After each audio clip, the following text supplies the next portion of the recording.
So allow me to welcome the final speaker for the day. Her name is Munira Hassan. She's a mentor, a community enthusiast with almost 4 years in the field of psychology. She's a counseling psychology, and she's also our vice chair at the Real. She's part of the people who have sacrificed a lot of time to make this day happen and make it success. Munira, karibu sana. Let's give her a hand as she comes.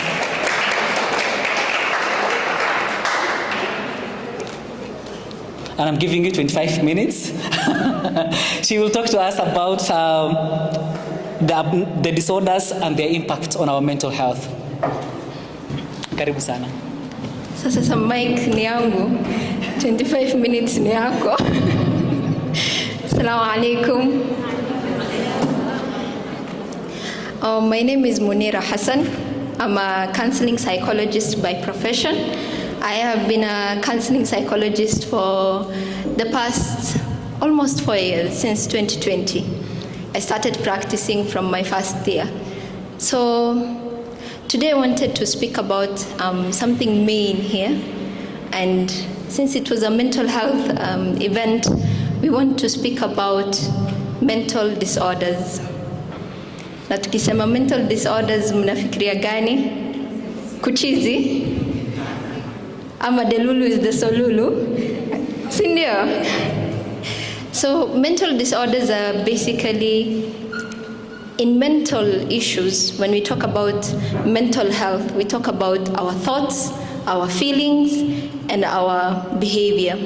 When we talk about those three, Pole, shike. So when we talk about mental health, we say that our thoughts affect our feelings, and our feelings affect our behavior, and our behavior affect our thoughts again. So it's always a cycle, from one cycle to the other, up until it becomes a lifestyle. For example, you wake up in the morning. How do you normally wake up? Are you the kind of person who's like, it's another day? Why are we supposed to wake up? I know I'm that type of a person. I normally ask myself, kwani haishangi? Time ambayo tunafanya kazi haiishi, but time ambayo tunalala, it's very small. So when we talk about these thoughts, first thing in the morning, when you think to yourself, I'll have a good day, you know what happens? Do you normally have a good day? How many of you have ever, or mostly, just wake up and ask themselves, tell themselves, I'll have a good day? Just raise your hand. Wow. So just one of you, maybe tell me. When you tell yourself, I'll have a good day, what happens? Your mind is set and you see everything in a good way. Good. Your mind is positive, you have a good day, and you manifest it from the start. So when we talk about our thoughts, when you think about I will have a good day, you start feeling that positivity, that positive energy. And what does that positive energy do to you? It makes you work harder. It makes you want to do things. And after that, you start behaving in that feeling part. Whatever you feel is whatever you do.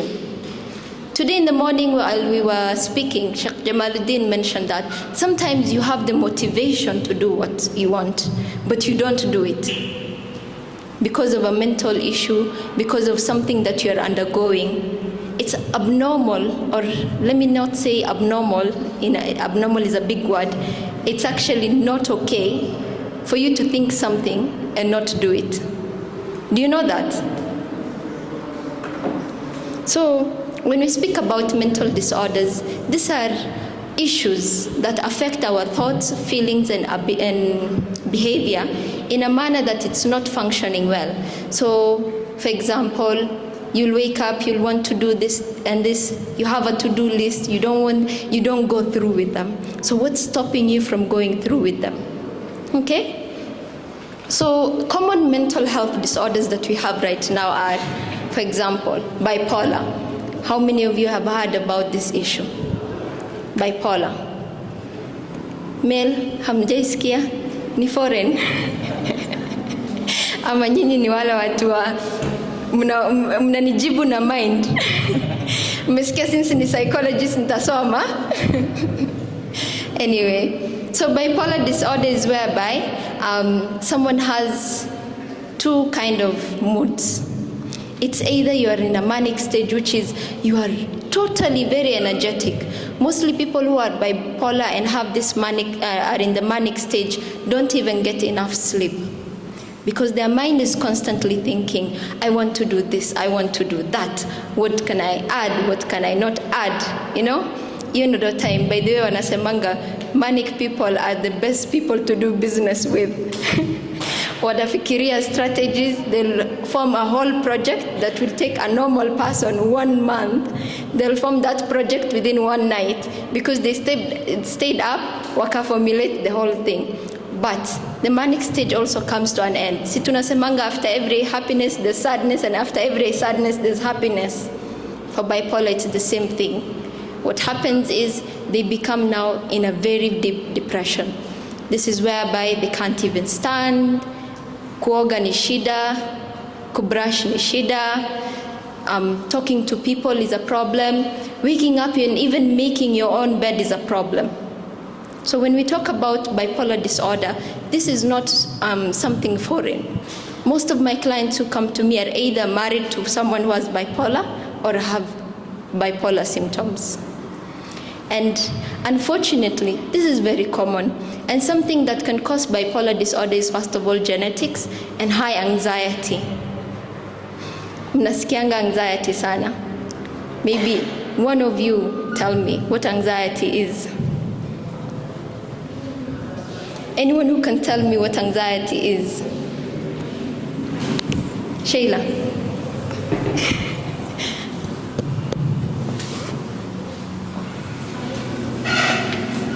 Anakuletea mic. Assalamu alaikum. Wa alaikum salam. Anxiety is when you're always like constantly worried and you're not sure of a lot of things, and you're always double checking everything, and let's just say uncertainty in everything. That's what I guess anxiety is. Shukran. She mentioned that it's the uncertainty when you're not sure about so many things, that feeling of being constantly worried. So anxiety is basically that. And anxiety is actually healthy. Anxiety is actually healthy. If you're not anxious, try to go back to your book and ask yourself what's happening there. Anxiety is actually normal. When you're transitioning to a new job, when you're finishing high school, when you're starting university, me even coming here has a bit of anxiety. Even if nimezoea mic, but I'm still, the first times I'm always thinking of what will I say, how will I deliver, even if I have it ready for weeks. So anxiety, there's healthy anxiety and there's unhealthy anxiety. Anxiety, speaking of it generally, is that fear, the uncertainty, not being able to know how to go about it, what to do, the next step, yani. And there's no human that knows the next step. So when we are talking about healthy anxiety, this is where you are transitioning from one goal to the other in your life. We've started January. This January has been the fastest January in the history of the world, but tulianza January juzi. And the time that we were starting, everyone, I'm sure, sat down and was asking themselves what they want to achieve this year. That is also part of anxiety, that anxious feeling of asking yourself, what can I do? Setting that goal, thinking to yourself, am I going to reach that goal? That's anxiety. But then we have this anxiety of someone standing in front of people, going into social groups, having that overwhelming feeling of uneasiness, that fear constantly being there. You're always thinking about the next step. Instead of enjoying the feeling, you're always thinking about the next step. What am I going to do? Oh, I've done this and this. No, what's the next step? What's in my to-do list? That anxiety is not okay. That's known as unhealthy anxiety.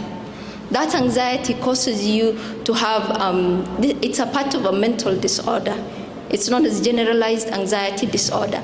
In this part where you are always constantly asking yourself, what can I do next? What can happen? You're not enjoying the flow of life, and your quality of life also goes low. Why am I saying the quality of life? Because life is for the living, right? If you're not living it, why are you there? Life is either you're surviving or thriving. When I say surviving, you're still living. When I say you're thriving, you're still living.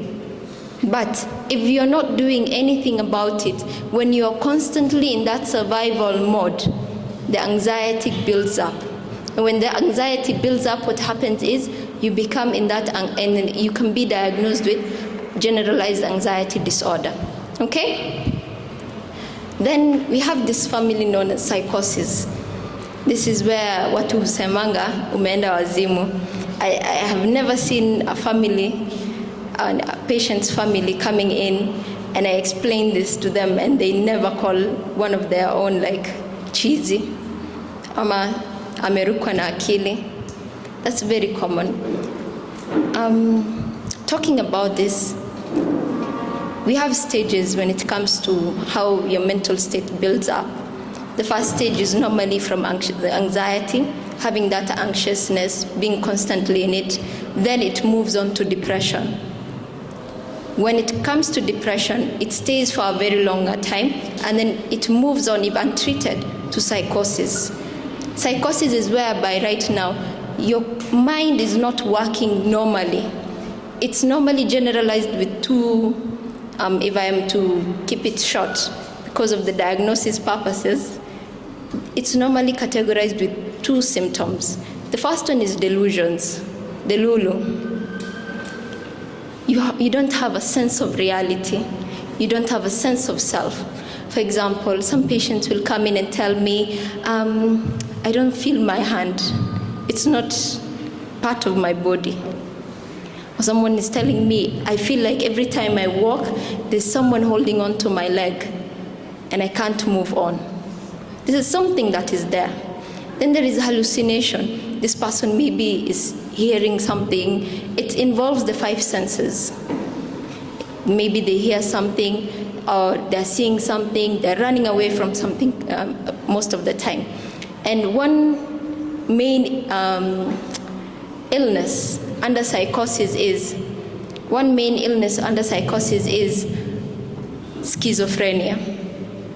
How many of you have heard of it? Schizophrenia. I like how the mental students ndo wako huko sana.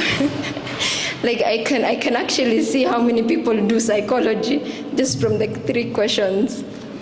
Wanaume mnanijibu na akili bado? Telepathy?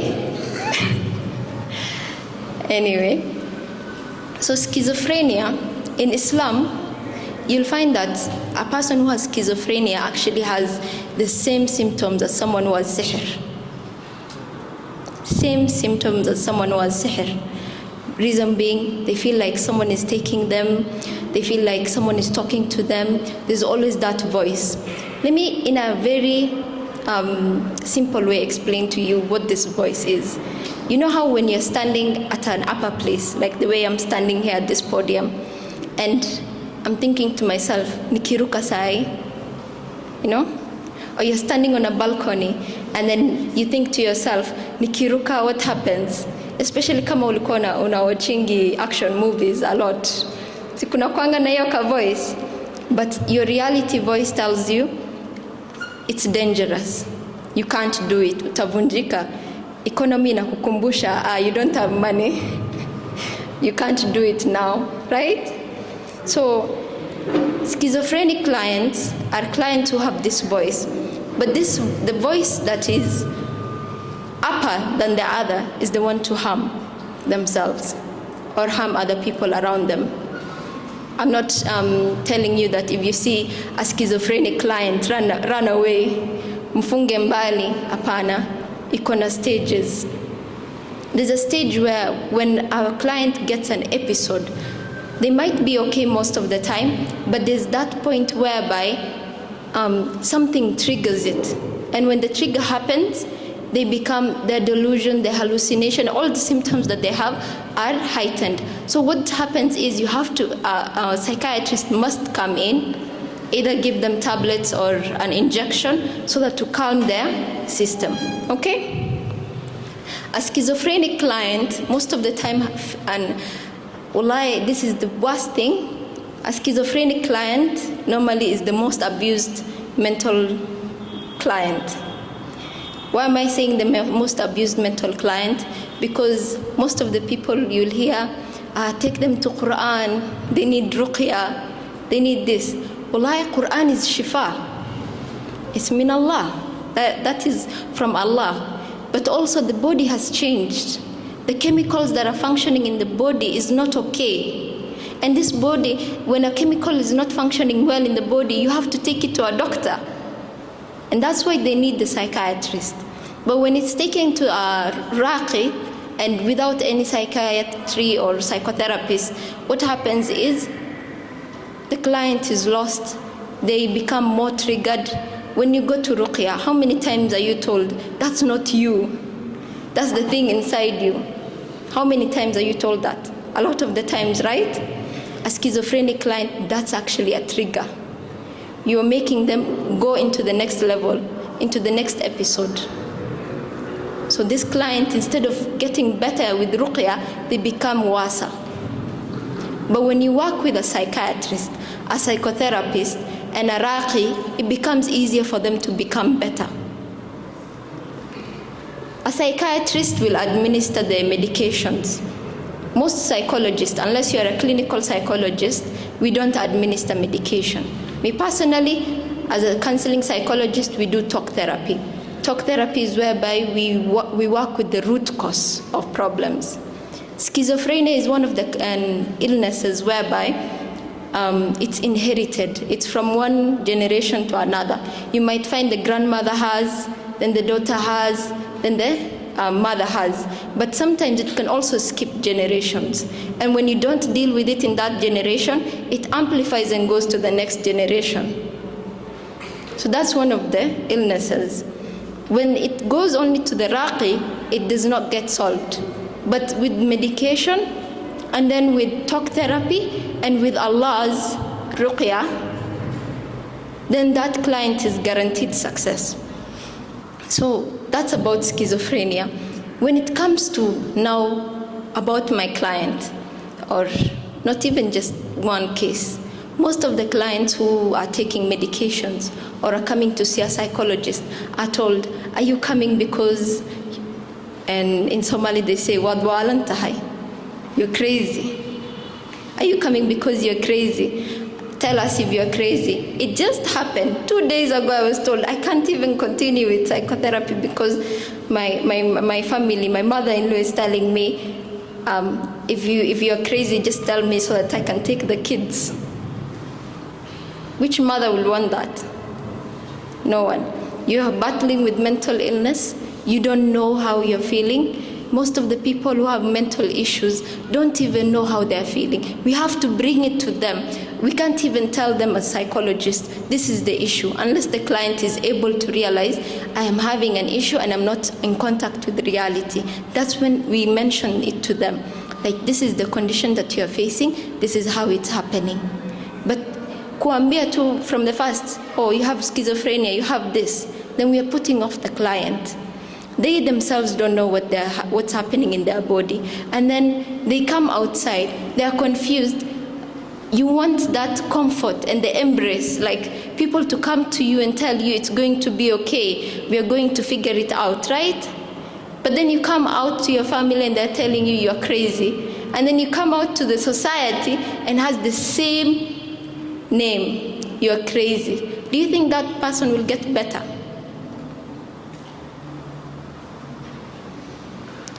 Another big issue, and I wanted to address this on its own, is drug intake, addiction. Do you know that so many people blame each other for their children taking drugs? Like, oh, your child is bad, or you're this, or you're that. Do you know drugs can also be inherited? unaonja tu hiyo kakitu, kumbe mtoi wako ashaonja na wewe. You're trying your level best to administer good akhlaq to your child, but before you had a history. You had a previous history of using it once or twice or becoming addicted to it. Drugs are also something that alter our DNA. They go with your genes. So when they alter your DNA, that means it's going to be passed from one generation to the other to the other. So tomorrow, don't feel bad if you're a mother and if you're a father. Don't feel bad that most of the time boys taking in drugs is like a common headache, but females taking in drugs is like something very not there, something unrealistic, but there is. At the moment, I don't think we even have a rehab for Muslim girls or just generally females, because that's how it's been kept underwater.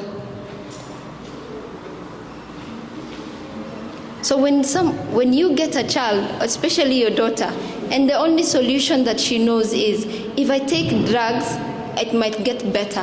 What takes her to that drug is the craving. It's previously familiar to their body. And if it's familiar to their body, what happens? It will make her realize whenever she's going through problems, instead of looking for the good ways, she'll look for drugs. The same thing with boys. Hiyo kuonja,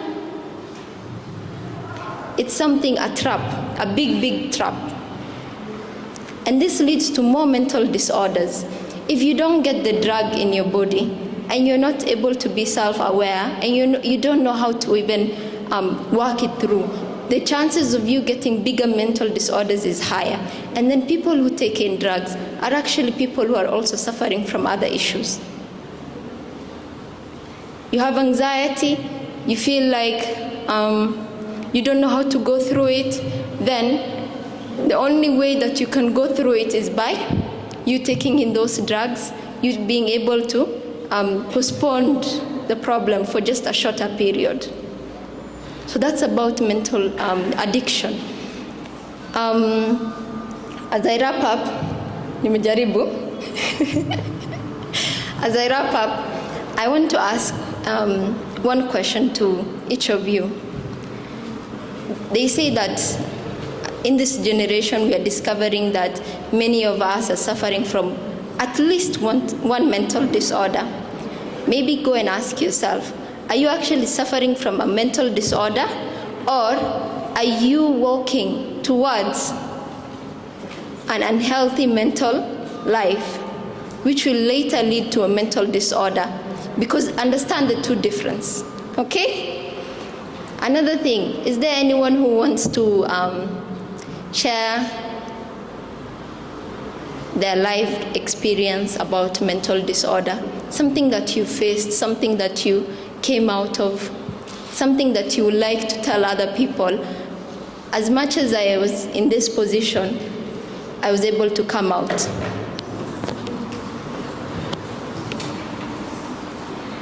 Anyone? Mko shy? Shy? It's okay. What we want really is for you guys to be able to understand what you're going through, what other people are going through around you, and remove the stigma that one faces. Don't be a part of a society that pushes a brother or a sister down. Be a society that can lift that person. If you're not able to do anything, just hold on to that hand. You don't need to lift. You don't need to walk with that person. Just hold on to it. That's the best part that you can do, being present. So I'll conclude with that. Shukran. Let's give a hand. Ladies and gentlemen, brought to you by the Real Team with all those knowledge na tumebarikiwa kupata for free. So thank you very much, Aisha. As the stage gets